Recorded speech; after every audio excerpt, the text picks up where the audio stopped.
خوش مصطفیٰ یعصوب المسلمین امیر المومنین خلیفہ راشد باب مدت العلم حضرت مولائے کائنات شیر خدا اسد اللہ غالب حضرت علی بن ابی طالب کی ولادت باسعادت بھی ہے۔ عام الفیل کا 30واں سال تھا۔ عام الفیل وہ ابرہہ والا واقعہ کہ جب حبشہ کا بادشاہ ابرہہ کعبہ ڈھانے کے لیے چلا تھا اور ہاتھیوں کا لشکر لے کر چلا تھا، تو اس کو عذاب میں گرفتار کرنے کے لیے اللہ تعالیٰ نے چڑیوں کا لشکر بھیج دیا تھا۔ ہر چڑیے کے پاس 3 کنکریاں تھیں، 2 پنجے میں اور 1 چونچ میں، چھوٹی چھوٹی چڑیا تھیں، ابابیل کی جسامت کی چڑیا۔ اور وہ کنکریاں جب اصحاب فیل پر ابرہہ کے لشکر کے اوپر بھیجتی تھی تو جس کے اوپر پڑتی تھی تو ان کے لیے گویا ایٹم بم ثابت ہوتی تھی، پورا بدن سڑ جاتا تھا، فوراً وہ مر جاتا تھا۔ اس واقعے کو اصحاب الفیل کا واقعہ کہتے ہیں۔ پورے سورہ قرآن مجید میں سورہ لیلاف، سورہ الم تری کیف، سورہ فیل بھی سے کہا ہے، فیل مانے ہاتھی، الم تری کیف فعل ربک باصحاب الفیل۔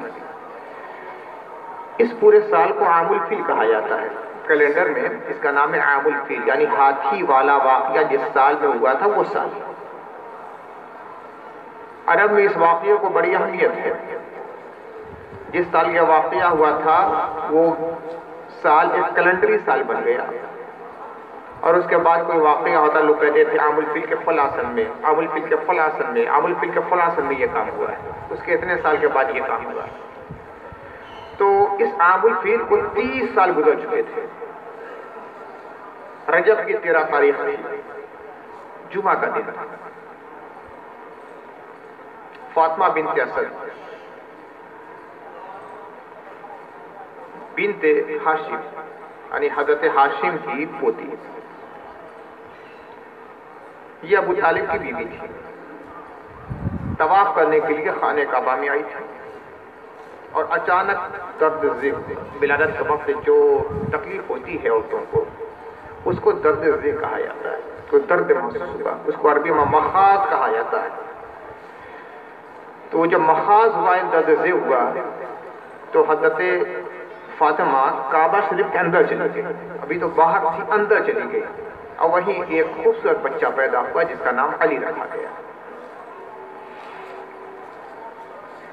یہ عام الفیل کے 30ویں سال کی بات ہے، تاریخ 13 رجب، دن جمعہ۔ کہاں پیدا ہوئے؟ کعبہ شریف کے اندر۔ تاریخ میں ایسا کوئی بچہ نہیں ملے گا آپ کو۔ جمعہ کا دن ہے، کعبے کے اندر ولادت ہو رہی ہے، وہ مولائے کائنات شریف خدا ہے۔ جمعہ کے دن سن 30 عام الفیل میں 13 رجب کو کعبہ شریف کے اندر گئی تھی، درد ذیل ہوا، کعبے کے اندر چلی گئی، وہی حضرت علی کی ولادت ہوئی۔ کچھ کتابوں میں اس طرح کی روایت ملتی ہے کہ جب حضرت پیدا ہوئے تو آنکھیں نہیں کھول رہے تھے۔ اہل سنت کی مستند اور معتبر کتاب میں مجھے یہ روایت نہیں ملی، مگر کچھ اور کتابوں میں اس طرح کی روایت مل گئی۔ علی پیدا ہوئے، آنکھیں کھول نہیں رہے تھے۔ رسول اللہ کو بھی خبر ملی، گئے، اور جیسے ہی رسول اللہ سامنے آئے علی نے آنکھیں کھول دی۔ گویا منظور یہ تھا اللہ تعالیٰ کو کہ علی کی نگاہ سب سے پہلے میرے نبی کے چہرے پر پڑے، اس لیے کہ اس وقت خانہ کعبہ میں تھے اور خانہ کعبہ میں بت رکھے ہوئے تھے۔ اللہ کو یہ منظوری نہیں ہوا کہ جس شخص کو بت توڑنے کے لیے میں نے بھیجا ہے اس کی نگاہ پہلے بتوں پر پڑے، بلکہ پہلے میرا محبوب اس کی نگاہوں کے سامنے آئے۔ بعد میں حضرت علی نے رسول اللہ صلی اللہ علیہ وسلم نے حضرت فاطمہ بنت اسد سے پوچھا میرے بھائی کا نام کیا رکھا ہے؟ ابو طالب نے کہا کہ میں نے اس کا نام زید رکھا ہے۔ ان کی والدہ فاطمہ بنت اسد نے کہا میں نے اس کا نام حیدر رکھا ہے۔ اللہ کے رسول نے کہا کہ لیکن میں نے اس کا نام علی رکھا ہے۔ ابو طالب نے نام کیا رکھا تھا؟ زید۔ ان کی ماں نے نام رکھا تھا حیدر، اللہ کے رسول نے علی رکھا۔ علی کے معنی بلند، حیدر کا معنی شیر۔ تو ابو طالب نے نام رکھا تھا، ان کی والدہ نے نام رکھا تھا حیدر، اور کہا کہ مجھے غیب سے یہ خبر ملی ہے کہ کوئی میرے کانوں میں کہہ رہا ہے کہ تیری شکم میں جو بچہ پل رہا ہے وہ حیدر ہوگا، اس لیے میں نے حیدر رکھ دیا۔ تو حیدر تو ہو گئے۔ علی کا نام حیدر ہے، اسد اللہ ہے، اللہ کا شیر۔ حیدر مانے اللہ کا شیر۔ اور حضور نے جو نام رکھا تھا علی کا مانے بلند، اتنا بلند اتنا بلند اتنا بلند کہ اس کے بعد درجہ نبوت آتا ہے۔ اس سے بلند کوئی ہے تو درجہ نبوت ہے، اور درجہ نبوت کے نیچے کوئی درجہ ہے تو درجہ علی ہے، اور اس درجہ علی اور درجہ نبوت کے درمیان کوئی درجہ ہے نہیں۔ درجہ علی کے بعد درجہ نبوت آ جاتا ہے جو نبوت محمدی کا مقام ہے۔ تو اللہ نے چونکہ انہیں بلند کرنا مقصود تھا، اس لیے رسول اللہ نے ان کا نام علی رکھا کہ ہر اعتبار سے بلند ہے، کردار کے اعتبار سے، اخلاق کے اعتبار سے، سیرت کے اعتبار سے، ولایت کے اعتبار سے، روحانیت کے اعتبار سے، ظاہر کے اعتبار سے، باطن کے اعتبار سے، تقویٰ کے اعتبار سے، علم کے اعتبار سے، ہر اعتبار سے علی ہی علی نظر آتے ہیں۔ تو یہ 13 رجب کو پیدا ہونے والے علی مرتضیٰ کرم اللہ وجہ الکریم ہے، یہ مہینہ 13 رجب بہت عظیم شخصیت ہے، عظیم شخصیتوں کی آغوش میں پروان چڑھے۔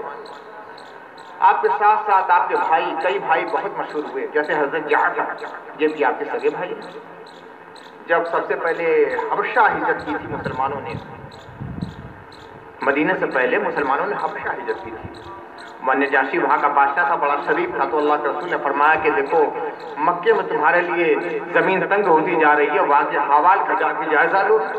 اب یہاں ستایا جا رہا ہے، مارا جا رہا ہے، لوگ اسلام قبول کرنے کے لیے تیار نہیں۔ کچھ لوگوں کو بھیجا کہ جا کر حبشہ کا جائزہ لے لو۔ حضرت عثمان بھی اس میں گئے تھے، تو حضرت جعفر تیار، جعفر تیار کہا جاتا وہ بھی تھے، کہا کہ جا کے جائزہ وہاں کا لو، اور اگر وہاں کی زمین مناسب ہو تو ہم لوگ وہاں ہجرت کر جائیں۔ اب جب یہ لوگ گئے ہیں تو ابو سفیان پیچھے پیچھے پہنچ گئے، نجاشی کے دربار میں گئے، کہا کہ ہمارے مکے میں کچھ لوگ بددین ہو گئے، اپنے آبا و اجداد کے دین کو چھوڑ دیا، ہمارے دین کے بھی خلاف ہیں اور آپ کے دین کے بھی خلاف ہیں۔ نجاشی عیسائی بادشاہ تھا، ہمارے دین کے بھی خلاف اور آپ کے دین کے بھی خلاف، برغلانہ تھا، ذرا انہیں بلائیے تو اور اپنے ملک سے نکالیے، ورنہ یہ لعنت آپ کا بھی پھیلا دیں گے۔ بلایا نجاشی نے، حضرت جعفر تیار پہنچے اپنے ساتھیوں کو لے کر۔ دیکھو یہ کون ہے جانتے ہو؟ کہا کہ ہاں یہ تو ہمارے یہاں کے بنو امیہ کے سردار ہیں ابو سفیان۔ کہا کہ یہ کیا کہہ رہے ہیں، تم لوگوں نے اپنے دین کو چھوڑ دیا ہے، آبا و اجداد کے دین کو، اور ہمارے دین کو برا کہتے ہو۔ تو حضرت جعفر نے جو تقریر کی ہے، حدیث کی اور تاریخ کی تمام کتابوں میں، بڑی لمبی تقریر ہے، اور پھر اس کے بعد قرآن کی کچھ آیتیں پڑھی جو کہ حضرت عیسیٰ، حضرت مریم کے بارے میں۔ نجاشی اتنا متاثر ہوا ہے کہ زمین سے تنکا اٹھایا اور اٹھا کر اس طرح کہتا ہے کہ عیسیٰ مسیح کی تعلیم میں اور تمہارے نبی محمد کی تعلیم میں ایک تنکے کا برابر ہوتے نہیں۔ یہ ہمیں محسوس ہو رہا ہے کہ جو چراغ کبھی حضرت عیسیٰ کی شکل میں جلا تھا وہی محمد ابن عبداللہ کی شکل میں جل رہا ہے، اور اس کے بعد روایت بھی آتی ہے کہ انہوں نے اسلام کے قبول کر لیا۔ بہت ناکام ہو کر اور شکست کھا کر ابو سفیان واپس آئے، تو تقریر کرنے والے کون تھے؟ حضرت جعفر جو علی کے بھائی تھے، اور یہی حضرت جعفر ہے جو کہ جنگ موقع میں اللہ کے رسول صلی اللہ علیہ وسلم نے ان کو بھیجا تھا، تو وہاں فرمایا تھا کہ دیکھو زید بن اسامہ ابن زید یہ امیر لشکر ہوں گے، زید بن حارثہ امیر لشکر ہوں گے، جب ان کا انتقال ہو جائے گا تو عبداللہ بن رواحہ امیر لشکر ہوں گے، ان کا انتقال ہو جائے گا تو جعفر بن ابی طالب امیر لشکر ہوں گے، اور جب ان کا بھی انتقال ہو جائے، شہید ہو جائے، تو مسلمانوں میں کوئی شخص کھڑا ہو کر مسلمانی فوج کی سپہ سالاری کا کام انجام دے گا۔ اب دیکھیے موتا میں جنگ ہو رہی ہے، شام کے قریب کا علاقہ ہے، اللہ کے رسول مسجد نبوی شریف میں تشریف فرما اور سارے حالات بیان کر رہے ہیں، دیکھو اب یہ ہو رہا ہے، اب یہ ہو رہا ہے، اب یہ ہو رہا ہے، اب یہ ہو رہا ہے۔ ناگاہ اب دیدہ ہو، آنسوؤں کی جھڑی لگ گئی، کہا کہ زید بن حارثہ شہید کر دیے۔ اب اس پرچم کو عبداللہ بن رواحہ نے اپنے ہاتھوں میں لے لیا ہے، مسلمان دیکھو لڑ رہے ہیں، پھر فرماتے ہیں عبداللہ بن رواحہ بھی شہید ہو گئے۔ پھر تھوڑی دیر کے بعد فرمایا اب اس پرچم کو جعفر نے اپنے ہاتھ میں لے لیا ہے. پھر کہا کہ ہائے ان کا بازو کٹ گیا, دوسرا بازو بھی کٹ گیا ہے, اب انہیں شہید کر دیا گیا. اب خالد نے ولید نے پرچم اپنے ہاتھ میں لے لیا. اب دیکھو مسلمانوں کو بچا کر وہ جنگ سے واپس آ رہے ہیں. اس سارے منظر ایک ایک منظر رسول اللہ مسجد نبوی میں بیٹھے ہوئے ملاحظہ فرما رہے تھے, لوگوں کو بیان کرتے ہیں اور عاشقوں کی چھٹی لگی. فرمایا کہ میرا بھائی جعفر یعنی حضرت ابو طالب کے بیٹے علی کے بھائی تھے نا, تو رسول اللہ کے بیٹے فرمایا کہ میرا بھائی جعفر شہید کر دیا گیا اور میں دیکھ رہا ہوں کہ جنت کی فضاؤں میں وہ اڑ رہے ہیں. ان کے چونکہ دونوں بازو کاٹ دیے گئے تھے تو اللہ تعالیٰ دو نورانی پر انہیں دے دیے. تیار کے معنی اڑنے والا, جعفر تیار کہا ہے نام جعفر, تیار معنی اڑنے والا. تو وہ اللہ نے دو نورانی بازو دے دیے ہیں کہ جن کی فضا میں فرشتوں کے ساتھ اڑ رہے ہیں. اور کہا کہ دیکھو ان کے ساتھ ساتھ زید بن حارثہ بھی اڑ رہے ہیں. پھر کہتے ہیں کہ دیکھو جعفر تیار آگے نکل گئے, زید بن حارثہ سے آگے نکل گئے, جبکہ زید بن حارثہ بزرگ صحابی ان کے مقابلے میں تھے, پہلے اسلام قبول کرنے والے تھے. فرمایا کہ وہ آگے نکل گئے.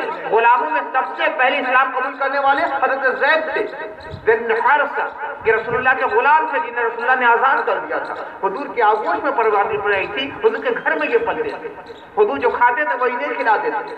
فرمایا کہ زید سے آگے جا کر نکل گئے. لوگوں نے پوچھا یا رسول اللہ ان کے اعمال کی بنا پر؟ کہا کہ نہیں, میری نسبت کی بنا پر, چونکہ میرے بھائی ہیں نا, یہ علی کے بھائی ہیں, میرے بھائی ہیں جنازات بھائی, چونکہ مجھ سے نسبت رکھتے ہیں, میرے اہل بیت کے قریب ہے, اس لیے ان سے آگے نکل گئے. اعمال میں تو وہ آگے تھے, تو صرف اعمال سے کچھ نہیں ہونے والا ہے, رسول کی نسبت بھی چاہیے. اگرچہ زید بن حارثہ سابقین اولین میں تھے, غلاموں میں سب سے پہلے اسلام قبول کرنے والے تھے, رسول اللہ کے گھر میں پلے تھے, رسول اللہ کے لیے پالک تھے, جہاں تک کہ اللہ کے رسول اپنا بیٹا بھی انہیں کہا تھا. مگر چونکہ نسبت خاندانی رکھتے تھے اور نسبت خونی رکھتے تھے, حضرت جعفر تیار کہا کہ جنت کی فضا میں وہ آگے نکل گئے تھے کہ مجھ سے قرابت اور رشتہ داری یہ رکھتے ہیں. بڑی بزرگ شخصیتیں یہ تھی. حضرت عقیل ایک بھائی تھے, آپ نے ایک نام سنا ہوگا مسلم ابن عقیل, امام حسین کے قاصد. امام حسین نے سب سے پہلے انہی کو بھیجا تھا. امام مسلم کو جو بھیجا تھا نا, یہ مسلم حضرت عقیل کے صاحبزادے. عقیل کون ہے؟ حضرت علی کے بھائی ہیں.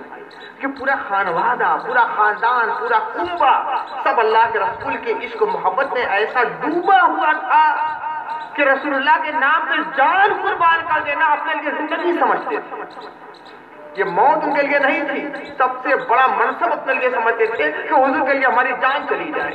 یہ جعفر ہے, یہ مسلم ہے, یہ علی ہیں, یہ علی کے بیٹے حسن ہیں, یہ علی کے بیٹے حسین ہیں.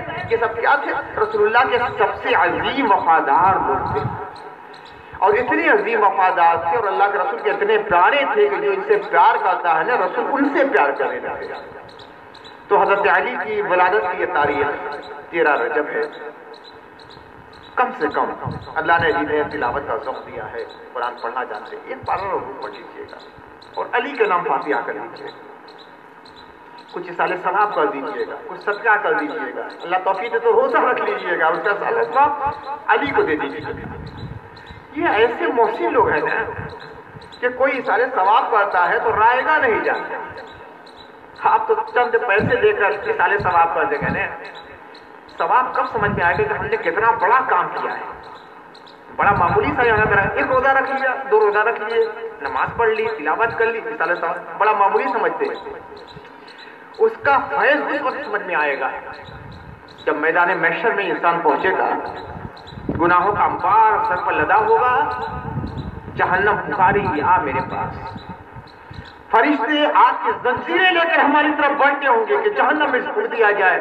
اس وقت علی کا فیصلہ میں آئے گا, مولا یہ میرے ماننے والا تھا, اس نے سارے ثواب میرے لیے کیا تھا, میرے لیے صدقہ کیا تھا اور نماز پڑھ کے میرے لیے دعا کی تھی. مولا یہ مجھ سے محبت کرنے والا ہے. تیرے حبیب نے کہا تھا المرء مع من احب, قیامت کے دن آدمی اسی کے ساتھ ہوگا جس سے محبت کرے گا. یہ مجھ سے محبت کرنے والا ہے, میں جنت میں جا رہا ہوں, کہتے چھوڑ دو اسے. اس وقت یہ سال ثواب کام دے گا. دنیا میں آپ نہیں سمجھ سکتے حقیقت. جب یہ تاریخیں آئیں، چاہے رسول اللہ کی خاص تاریخ رہے، ابو بکر صدیق کی خاص تاریخ رہے، عمر فاروق کی خاص تاریخ رہے، عثمان غنی کی خاص تاریخ رہے، مولا علی کی خاص تاریخ رہے، حسنین کریمین کی خاص تاریخ رہے، غوث خواجہ کی خاص تاریخ رہے، کچھ کر لیا کیجیے.